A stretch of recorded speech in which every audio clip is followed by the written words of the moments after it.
of 1982, we visited Des Moines, Iowa. Howard Johnson's Motel was the head of operations. Most trips of this type, one of the first duties after checking in and registration was cleanup time.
Evening brought us a real treat.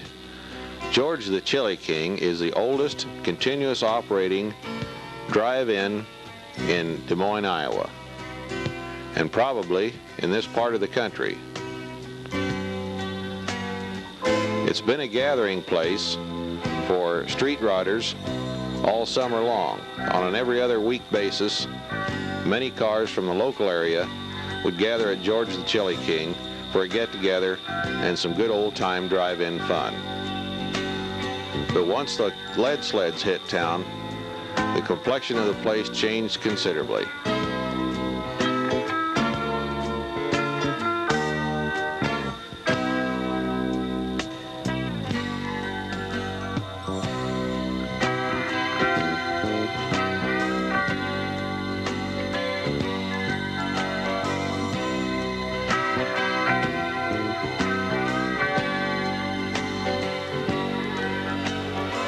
As the evening went on, even the driveways began completely jammed with some of the classiest cars in the United States. And the ladies weren't bad either.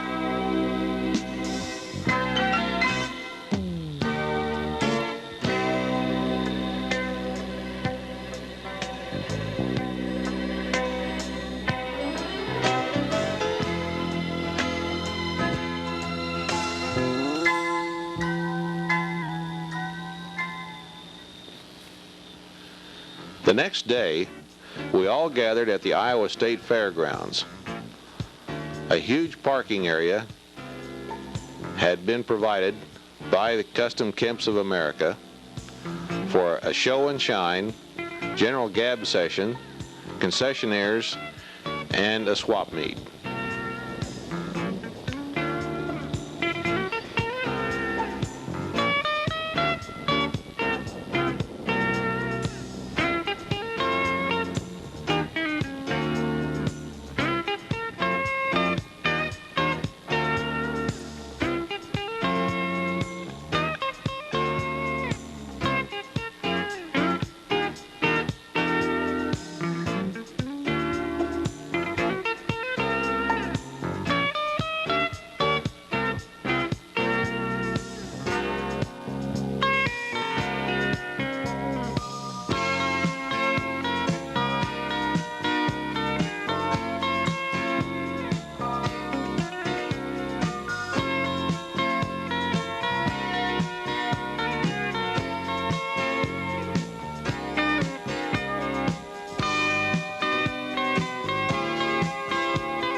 cars themselves ranged in age from very old to very new, but the largest majority were the customs from the 40s and the 50s.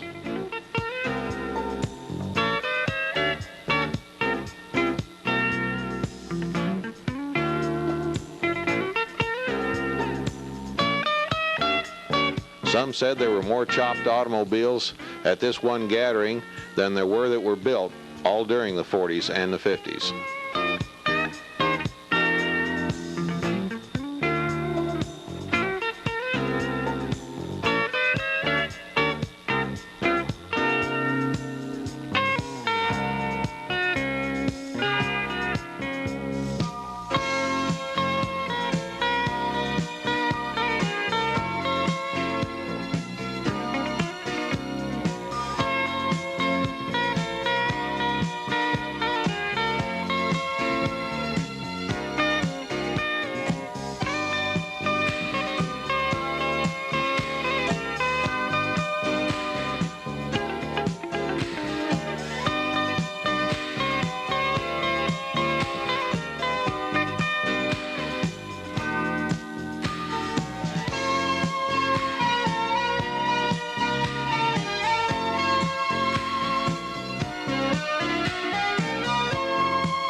One event that nearly everybody got a kick out of was prom night.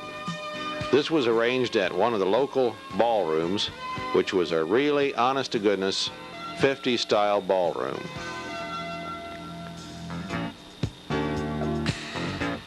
All the participants really got into the flavor of the meeting. The ladies dressed in long dresses and the fellows in their best white sport coats. Some even sported pink carnations.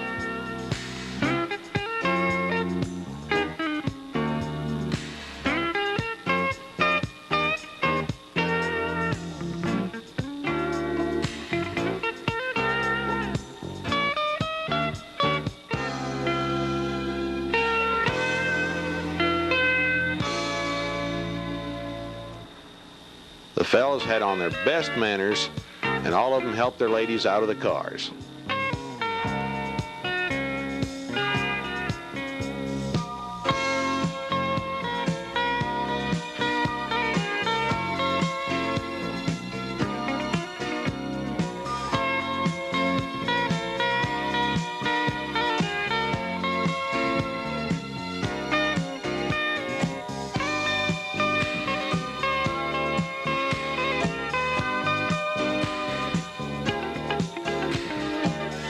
One thing you can be sure of, there was never a high school prom with such a collection of classy cars at the front door.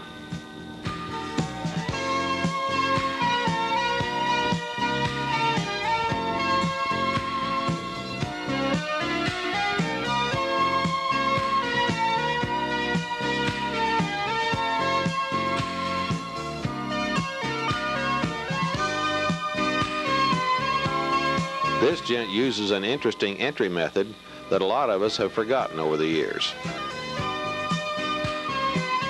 Once inside, it was as though we had been propelled back in time. This ballroom is so original that they didn't even have to buy a new mirrored ball. They still had the old one hanging from the ceiling.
The next day, it was shine 'em up and go to the fairgrounds again, where we attracted the attention of some of the local TV folks.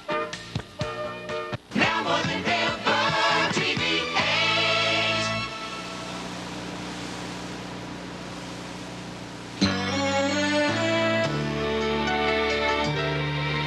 This is Midday with George Wiley, Mary Brubaker, and Dolph Pulley. Return with us now to those thrilling days of yesteryear, the 50s, where the girls wore wide skirts and the fellas had blue jeans and everybody sported bobby socks. If you can identify with that, then just pay a visit to the State Fair today through Sunday. You just might have a chance to relive the good old days of the 50s while looking at some old cars with a familiar new shine. It was just a good time. It was relaxed. The teen angels or teenagers of that James Dean did in Rebel Without a Cause, and it was nothing, you know, that was clear off base comparable like today maybe, but you know, it was a good time. The cars in itself then, did they look exactly like they are today, or were they different? No, there was not this amount of money spent on these vehicles. That was just for the select few. And if you lived here in the Midwest, California was the land of Oz, places that you would never even dream of being and going, but that was where the expensive street customs were being built at that time. So all we could do is just sit and pick up the little hot rod books and sit in a drugstore with a cherry Coke and dream of owning these type of vehicles. You know, it was just an image. And now we're all grown up, and the mass of us are financially secure enough that we can go out and build that dream custom that we sat in that drugstore and dreamed about. And that's exactly what we're doing today. They're expecting about 800 custom cars to be on display at the show, and the owners have traveled from every state in America to get to Des Moines. One of those who didn't have to travel so far was Roger Kilborn, and he gave me an idea of what type of classic